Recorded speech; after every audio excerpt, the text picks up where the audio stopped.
Hello friends, welcome once back again to my channel. This episode will be over on P.B. Shelley's The Greatest Revolutionary Poem, Ode to the West Wind. Actually, P.B. Shelley was the most revolutionary poet of the Romantic Revival. He is the most purely visionary poet of the English literature. His poetry is ethereal, remote from the ordinary interests and occupations of men. His Ode to the West Wind was written near Florence in 1819. In the poem, all its poetic powers and subjects are splendidly wrought into a whole. The theme is developed to its climax logically and with that sweep of imagination which scales the earth, the heaven, and the mind of man. Here come to the very texture of the poem Ode to the West Wind by P.B. Shelley. Those who have not yet subscribed my channel, please do a subscribe, share, like, comment, and also please don't skip the video. Wait and watch till the end. Now let's start. Ode to the West Wind by P.B. Shelley. O wind,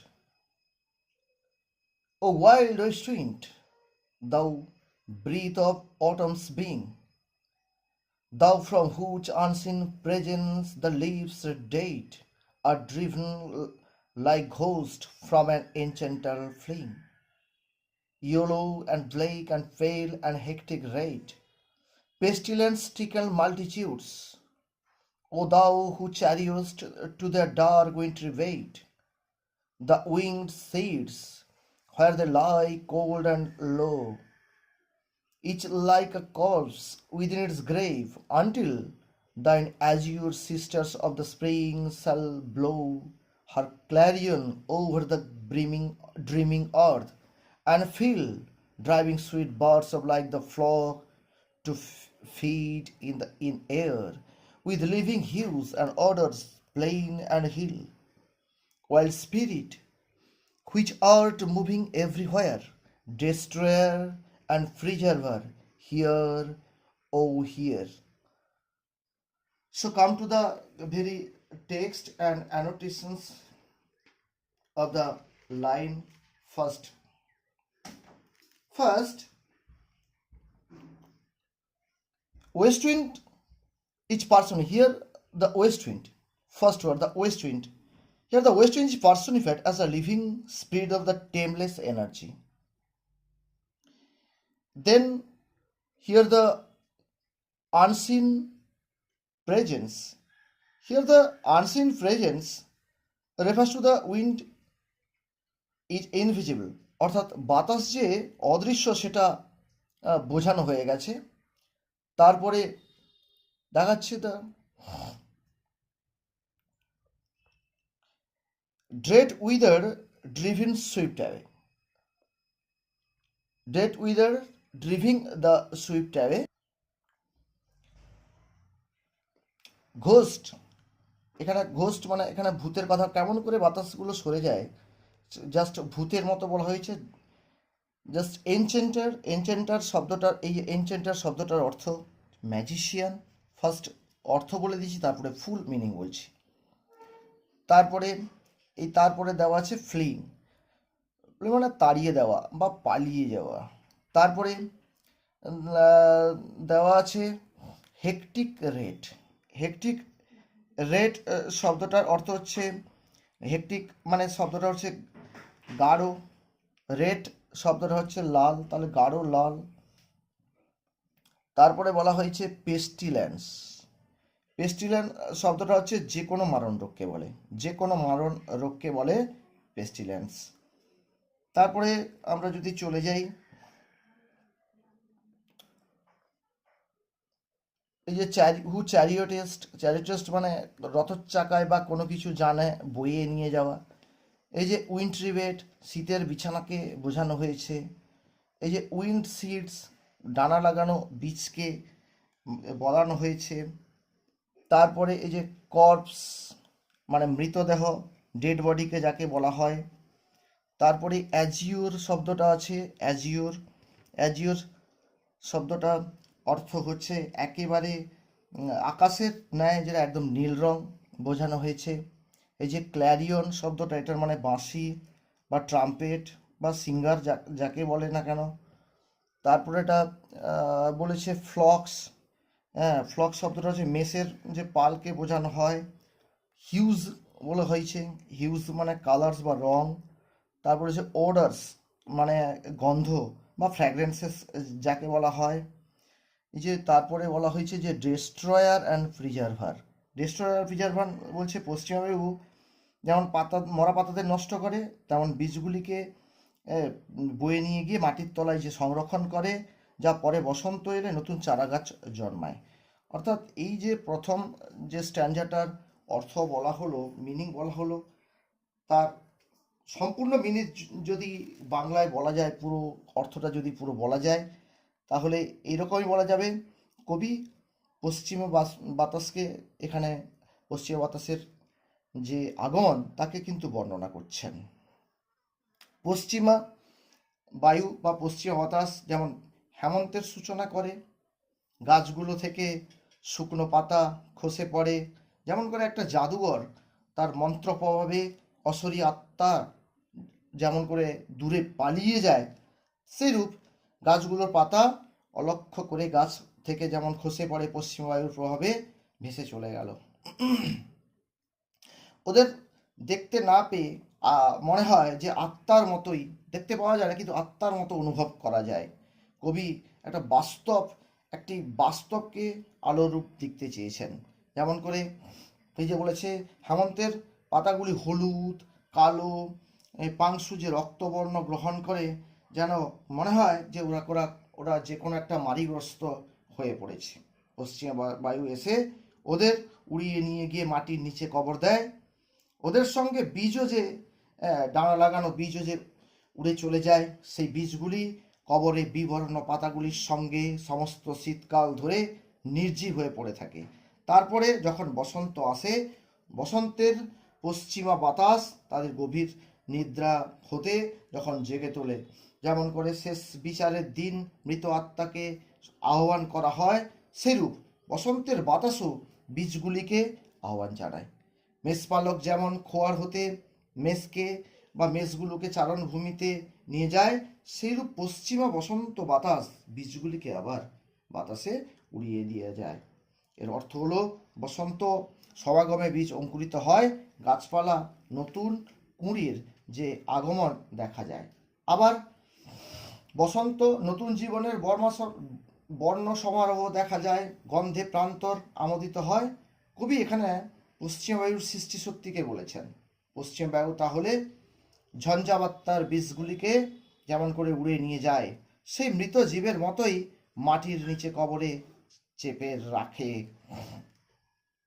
এবং এখানে পশ্চিমা বাতাস নিজেকে পুরাতনকে ধ্বংস যে করে, বীজগুলিকে যে এই যে বলেছে যে ডেস্ট্রয়ার প্রিজার্ভার, বীজগুলিকে শুকনো পাতাকে ধ্বংস করে, বীজগুলিকে বেঁচে রেখে সংকটে বসন্তের সময় আবার তাদের নতুন করে জার্মিনেট করিয়ে দেয়। সেই অর্থে পশ্চিমা বাতাসকে এখানে প্রিজার্ভার বা ডেস্ট্রয়ার অ্যান্ড প্রিজার্ভার বলে উল্লেখ কিন্তু করেছেন। এবার সেকেন্ড স্ট্যান্ডাতে যাচ্ছি। The one which stream, mild the steep sky's commotion, loose clouds like earth's decaying leaves are said, shook from the tangled boughs of heaven and ocean, angels of rain and lightning, they are sprayed on the blue surface of thine airy surge, like the bride here uplifted from the head of some fierce minute, even from the dim verge of the horizon to the zenith's height.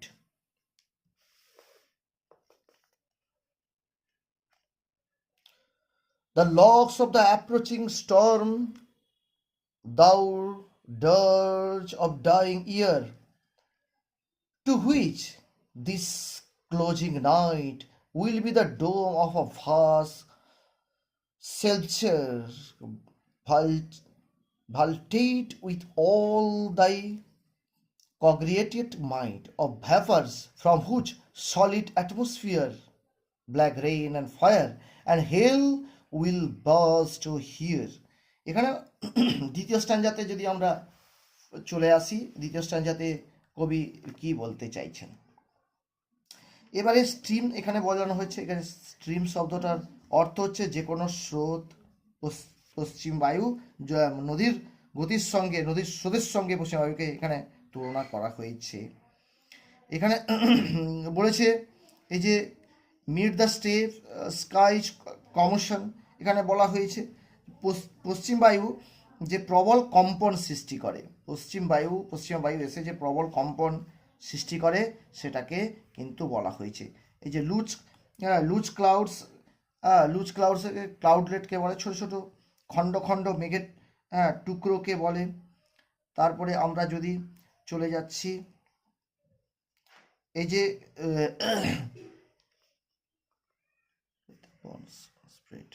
Heaven and ocean, তাহলে এখানে বলা হয়েছে যে স্বর্গ আর সমুদ্র, স্বর্গ আকাশ বা সমুদ্রের কথা বলা হয়েছে। অ্যাঞ্জেলস অফ রেন, পশ্চিমবায়ুকে বলা হয়েছে যে বৃষ্টির দেবদূতের সঙ্গে তুলনা করা হয়েছে। এই যে এয়ারি সার্চ, এখানে এয়ারি সার্চ শব্দটার অর্থ হচ্ছে বাতাসপূর্ণ। Thine airy surge like the bright hair uplifted from the head, মানে হলো উজ্জ্বল যে চুল মাথা থেকে আলুলায়িত হয়েছে। কেমন করে? যেমন করে ফিয়ার্স মেনাট, এখানে একটা ফিয়ার্স মেনাট বলতে এখানে সেই ভায়োলেন্ট বা উত্তাল উন্মত্ত মিনাটকে বলা হয়েছে। মিনাট হলো ব্যাকাসের একজন ভক্ত, গ্রিক দেশের যে যিনি লেজেন্ড, যে গড অফ ওয়াইন, তিনি তার ভক্ত ছিলেন মিনাট, যিনি সবসময় মানসিক উদারগ্রস্ত থাকতেন এবং ব্যাকাসের সামনে একদম নৃত্য করতেন কিন্তু। তারপরে এখানে বলা হয়েছে যে জেনিথ হাইট শব্দটার হচ্ছে একদম মাঝ আকাশ বা মাঝ গগনকে বলা হয়েছে। তারপরে এই যে বলছে ডার্জ অফ দ্য ডাইং ইয়ার, এখানে শবযাত্রার গান বলা হয়েছে। এই যে ডার্জ অফ দ্য ডাইং ইয়ার, এখানে শবযাত্রার বা মৃতদেহের পোড়ানোর সময় যে গান গাওয়া হয় সেটাকেই বলা হয়েছে।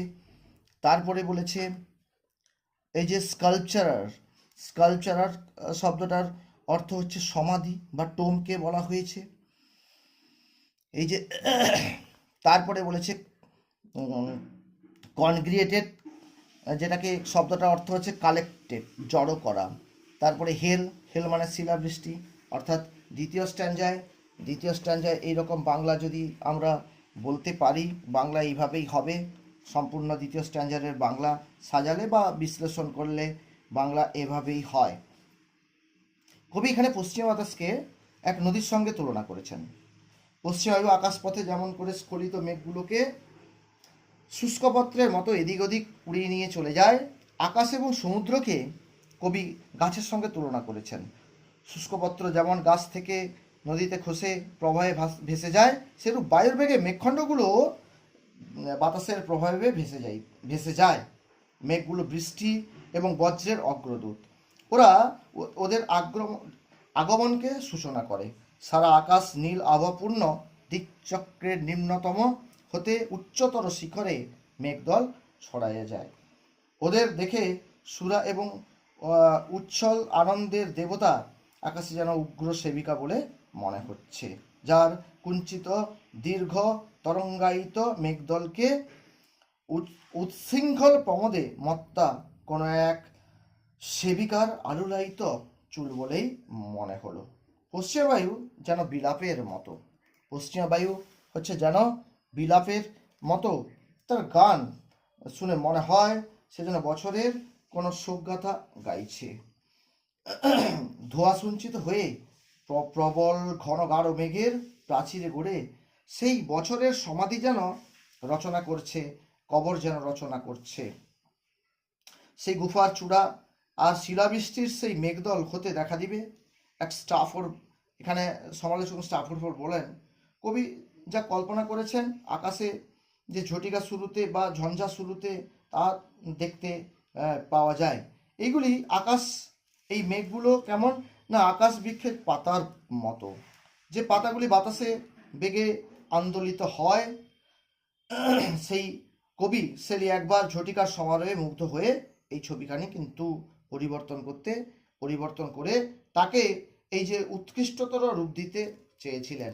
মেঘদলের এই মিছিল যে চলছে সমাধি ও গুফার দিকে অন্ধকারে রাত্রে ঘন বৃষ্টিধারা অগ্নি আর শিলা সেখান থেকে বিস্ফুরিত হয়ে পড়বে কৃষ্ণ আর পাংশ রক্তপর্ণ পাতার সঙ্গে। পূর্বে যে মেঘদলের তুলনা তিনি করেছেন, বাতাস বছরের শোকগাথা হিসেবে এসে দেখা দিয়েছে, যা কিছু ছিল তারই প্রতীক এই বায়ু। এবার third স্ট্যাঞ্জা।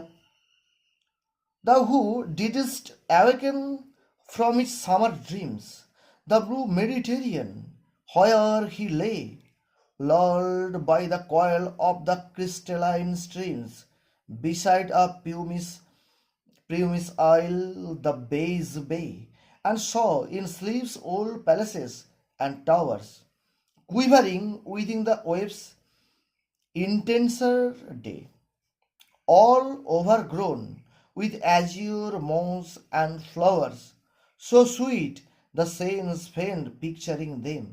Thou, for whose path the Atlantic's level powers cleft themselves into a cames, while far below the sap boons and the oozy wood which wear the sapless foliage of the ocean know thy voice, and suddenly grow grey with fear, and trembled and despoil themselves. Oh, hear! এই যে এখানে awaken শব্দটা third স্ট্যাঞ্জা, awaken শব্দটা হচ্ছে জাগিয়ে দেওয়া। তারপরে এই যে দ্য ব্লু মেডিটেরিয়ান শব্দটা হচ্ছে যে নীল ভূমধ্য সাগরকে কল্পনা করা হয়েছে। তারপরে বলা হচ্ছে লল্ট, যে শব্দটার অর্থ হচ্ছে দোল খাইয়ে, বাচ্চাকে যেমন শিশুকে যখন দোলনায় দোল খাইয়ে ঘুমিয়ে দেওয়া হয় সেই শব্দটাকে বলা হয়েছে। এই যে বেইস বে, এই শব্দটা জানো যে নেপলসের কাছে ইতালির পশ্চিম তীরে অবস্থিত একটা উপসাগর বেইস বে। তাহলে ইতালির পশ্চিম তীরে অবস্থিত একটা উপসাগরকে বলা হয়েছে। তারপরে বলা হয়েছে কুইভারিং, মানে কাঁপছে, যাকে বলে ট্রেমলিং। তারপরে বলেছে অ্যাজিওর মস, এটা গাঢ় নীল রঙের একটা মস জাতীয় জিনিসকে বোঝানো হয়। তারপরে বলেছে যে লেভেল পাওয়ার, এটা হচ্ছে স্থির জলকে বোঝানো হয়েছে, আটলান্টিকের যে স্থির জল সেটাকে বোঝানো হয়েছে। তারপরে বলা হয়েছে ক্লেফ শব্দটার অর্থ হচ্ছে ভেঙে দেওয়া, একদম টুকরো টুকরো করে দেওয়া বা ভেঙে দেওয়া। এই যে কেমস শব্দটার হচ্ছে গভীর ফাটল, ডিপ হলো যাকে বলে। তারপরে বলা হয়েছে স্যাপ ব্লুমস, এখানে সমুদ্রের যে সমুদ্র অর্থাৎ অভ্যন্তরের যে বৃক্ষরাজি তাকেও বলা যেতে পারে এখানে। তারপরে বলা হয়েছে স্যাপলেস ফলিয়েজ দেখানো হলো। স্যাপলেস ফলিয়েজ শব্দ হচ্ছে যে জীবনী রস ছাড়া পাতা বা নরম পাতাকে বোঝানো হয়েছে, নরম কাণ্ড বা পাতাকে বোঝানো হয়েছে। তারপরে ডেস্পয়েল, মানে ডেস্পয়েল শব্দটার অর্থ হচ্ছে ঝেড়ে ফেলা বা ঝরিয়ে দেওয়াকে বলা হয়েছে। তাহলে আমরা এই যে তৃতীয় স্ট্যাঞ্জার, এই তৃতীয় স্ট্যাঞ্জারের যদি আমরা বাংলা বলি, বাংলাটা এভাবেই আসতে চলেছে। পুরো স্ট্যাঞ্জারের বাংলা এইভাবে এক পুঙ্খানুপুঙ্খ বলা যদিও সম্ভব নয়, তবু বাংলাটা একত্রে গল্পের আকারে প্রকাশ করলে তৃতীয় স্ট্যাঞ্জারটার বাংলা এভাবেই কিন্তু হয়ে থাকে। যেমন করে কবি পৃথিবী আর আকাশে যে পশ্চিম বায়ুর যে প্রভাব কথা এখানে বলছেন, তিনি বলছেন যে সমুদ্রের ওপর বায়ুর প্রভাবের কথা। যেমন করে গ্রীষ্মের সমুদ্রে ঝড় বৃষ্টি হয় না, তাই নীল ভূমধ্যসাগরকে শান্ত লাগে, মনে হয় যেন ঘুমিয়ে আছে। এইভাবে হেমন্তের পশ্চিম বায়ু তার উপর দিয়ে গেলে সেটাকে ঝঞ্ঝাল বা উত্তাল করে দিয়ে দেয়। উত্তাল করে দিয়ে যায়। সাগর যেমন ঘুমে আচ্ছন্ন ছিল, সে আবার উঠে পড়ে একদম উত্তঙ্গ বা বারিধারায় উপসাগরের নিকটে আগ্নেয়গিরির সমন্বিত দ্বীপকে যেন আলোড়িত করে। কবি কবি এখানে ধ্বংসাবশেষ সলিল সমাধি কথা বলেছেন, যেখানে সাগর যেন এই বিগত দিনের স্বপ্নে বিভোর। সেই জলমগ্ন প্রাসাদগুলিকে তীর হতে দেখলে মনে হয় তরঙ্গের আঘাতে আন্দোলিত হয়ে উঠেছে। সমুদ্রের ফুল ও শৈবালগুলি স্বচ্ছ জলের নিচে সুন্দর দেখা যায়, তাদের মদির গন্ধে তাদের ইন্দ্রগুলিও যেমন উৎসাহিত হয়। কবি এখানে পশ্চিমা বাতাসের নিকট যে আটলান্টিক মহাসাগর তার মসৃণ তরঙ্গগুলো ভেঙে পথ সৃষ্টি করে দিয়েছেন সেটা বলেছেন। হেমন্তের পশ্চিমা বায়ুর প্রচণ্ড আঘাতে আটলান্টিক মহাসাগরের বিক্ষুব্ধ হয়ে পড়েছে। কবি মনে করেছেন এইরূপ পথ পশ্চিম আকাশকে সমুদ্রের তলদেশে উদ্ভিদ জগতের প্রবেশের সুযোগ করে দেয়। তাহলে পশ্চিম আকাশকে যারা চেনে, তাই পশ্চিম বায়ু যখন বয়ে যায় তারা ভয়ে কেঁপে ওঠে, শুষ্ক পত্র ঝরিয়ে দেয়। কবি এখানে হেমন্তের শুষ্ক বিবর্ণ পত্র ভরা গাছগুলোকেই কথাই তিনি কিন্তু উল্লেখ করেছেন। Fourth stanza. If I were a day to live thou mightest veer, if I were a swift cloud to fly with thee, a wave to pan beneath thy power, and share the impulse of thy strength only less free.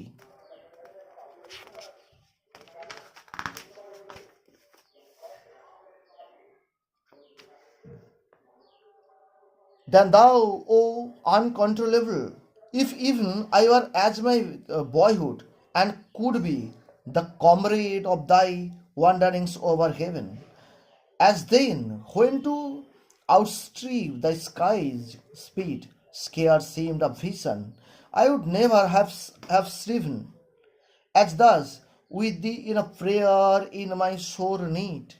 Oh, leave me as a wave, oh, leave a cloud. I fall upon the thorns of life, I fall on the thorns of life, I bleed. বিখ্যাত সেই line কবিতা। A heavy weight of the hours hath chained and bowed one to like thee, tameless and swift and proud. অর্থাৎ কবি এখানে বলছেন যে যেমন করে শুষ্ক পাতাগুলোকে তুমি শক্তি ভরে বয়ে নিয়ে যাও, সেরকম করে আকাশগুলোকে তুমি বয়ে নিয়ে যাও। একটা ওয়েভ এসে, একটা তরঙ্গ এসে সমস্ত শক্তি, সমস্ত যে ক্ষমতা তোমার রয়েছে, যে ইম্পালস রয়েছে, সেগুলোকে তুমি সবাইকে যেমন করে ফ্রি করে দাও, সবাইকে যেমন করে তুমি আলাদা করে দাও। সাগর সাগর আকাশ পৃথিবী সবাইকে যেমন তুমি মিশিয়ে দাও, তেমন করে পশ্চিমা বায়ু কবিকে মুগ্ধ করে দিয়েছেন। তাই বলছেন, the impulse of the strength, আমি আপনার শক্তির প্রতীক হতে চাই, একটু শেয়ার হতে চাই, আমি আপনার শক্তির একটু অংশীদার হতে চাই, ভাগিদার হতে চাই। তারপরে তিনি বলেছেন যে শক্তির প্রভাবে যেমন করে শক্তির প্রভাব ঘটে, তেমন করে বিষয়বস্তু ভুলে যায়। বিষয়বস্তু যোগসূত্র স্থাপন করতে তিনি বললেন পশ্চিমা বায়ু একটা প্রবাহাধীন শুল্কপত্র বা শুষ্কপত্র, যেখানে দ্রুত যে ধেয়ে আসা মেঘগুলো বা যেটা তরঙ্গ নন, তিনি বললেন পশ্চিমা বায়ুকে উহার শক্তি হইতে কিছুটা ধার দিতে অনুভব করছেন, কিছুটা ধার দিতে। যে I were in my boyhood and could be the comrade of thy wanderings over heaven. আমি যদি ছোট্টবেলা শিশুর সঙ্গী হতাম, শিশু মতো হতাম, তাহলে তোমার সঙ্গী হতাম, সেই আকাশের, সেই স্বর্গের সঙ্গী হতাম। যেখানে তিনি বললেন যে শক্তিকে পশ্চিমা বায়ুর সাথী হয়ে সবাইকে বা উহাকে পরাস্ত করাও সম্ভব ছিল, যদি না দিন থাকতো। তিনি প্রার্থনা জানাতেন, তিনি জীবনের দুঃখ দুর্দশাগ্রস্ত, ভারাক্রান্ত, এই যে I fall upon the thorns of life, I bleed, তিনি বলছেন জীবনে উদ্বেগ আশঙ্কা বোঝা হয়ে তার জীবনে চেপে গেছে। A heavy weight hours has chained and bowed. তাহলে এটা বলছেন যে জীবনে তার উদ্বেগ আশঙ্কা বোঝা হয়ে তার উপরে চেপেছে। তিনি বলছেন যে এই শুষ্কপত্র, এই মেঘ, এই তরঙ্গ ভরা যে জড়বস্তু, তাদের পশ্চিম বায়ু যেমন করে যোগাইতেছে, এই উন্মাদ বায়ু নিকট তিনি শক্তি চাইছেন।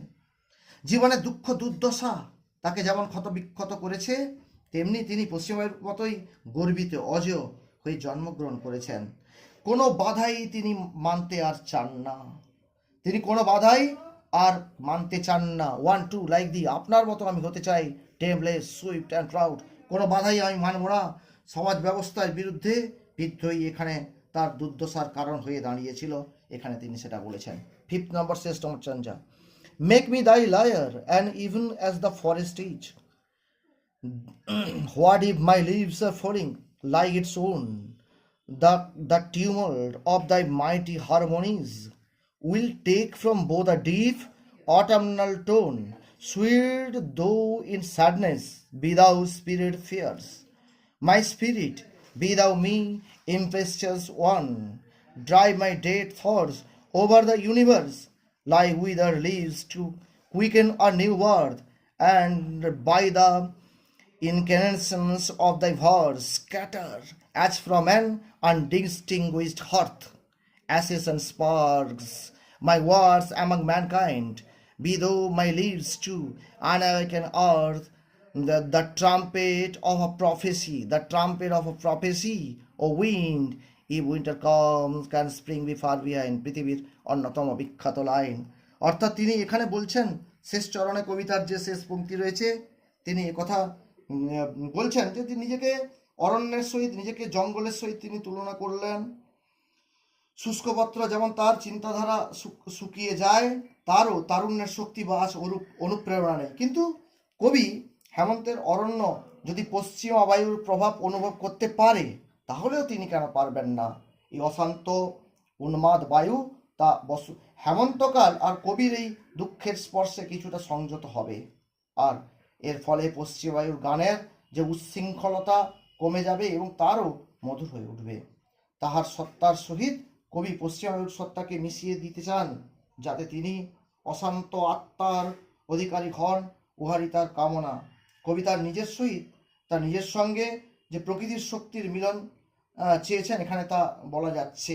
তাতে পৃথিবীর, যেখানে তিনি নবজন্ম, পৃথিবীর একটা নবজন্ম তিনি চান, নবজন্ম তার বিশ্বাস হবে, তাই বললেন তার নতুন স্বর্গ আর নতুন পৃথিবী পত্তনের কামনা এখন প্রায় মৃতপ্রায়। কেননা যে কামনা ফলবতী হয় না, নতুন পৃথিবীর জন্ম ব্যাহত হবে। এর অর্থ এই যে পশ্চিমা বায়ু যেরূপ গাছের শুষ্কপত্র হেমন্তকালে খসে দেয়, বীজগুলোকে মাটির নিচে ফেলে দেয়, সেই রূপ, আমি পুরো জিনিসগুলো এইভাবে বুঝিয়ে বলছি, সেই রূপ পৃথিবীর নবজন্মের বিশ্বরূপ কবির বা আশা আকাঙ্ক্ষার ভাবধারা যে রয়েছে, সেগুলো তিনি মাটির নিচে ছড়িয়ে দেওয়ার জন্য পশ্চিমবঙ্গকে অনুরোধ করলেন। যা নতুন বসন্তের যেমন মাটির নিচের বীজ অঙ্কুর দেখা দেয়, তেমন করে তার ভাবধারা আগামী দিনের সৃষ্টি হবে। অগ্নিকুণ্ডের আগুন নেভে কোনোদিন চায় না, এমন সময় পশ্চিমা বায়ু গিয়ে ছাই এবং স্ফুলিঙ্গ যেমন করে ছড়ে দেয়, স্ফুলিঙ্গ হইতে আবার নতুন যেমন করে আগুন প্রজ্বলন হয়। কবি একথা আবার পশ্চিমবঙ্গকে অনুরোধ করেছেন যে সে এসে যেন তার এই ভাবধারাকে পৃথিবীর বুকে ছড়ে দেয়, যা হতে তিনি আবার নতুন স্বর্গ আর মর্ত সৃষ্টি করবেন। ইহার অর্থ এই যে তিনি পুরাতন গলিত সমাজ ব্যবস্থাকে ধ্বংস করে নতুনের পত্তন, নতুনের গঠন শক্তি তিনি পশ্চিমা বায়ুর কাছে ভিক্ষা চাইছেন। এটাই তিনি এখানে আবার তিনি বললেন যে ব্যক্তিগত দুঃখে তিনি আজ জর্জরিত। The trumpet of the prophecy of wind, if winter comes, can spring be far behind. আবার তিনি বললেন যে পশ্চিমা বায়ু আজ এসে মানব জাতির নবজন্ম আশা, তিনি বলিষ্ঠ আশাবাদী। এবং শীত প্রকৃতি নির্জীব যেমন করে হয়, বসন্তে আবার প্রকৃতির নবজন্ম দেখা যায়, সেই রূপ ধ্বংসের পরই আসে সৃষ্টির পালা। এই হলো ode to the west wind কবিতার মূল বক্তব্য বা কবিতার মূল উপজীব্য বিষয়। Thank you.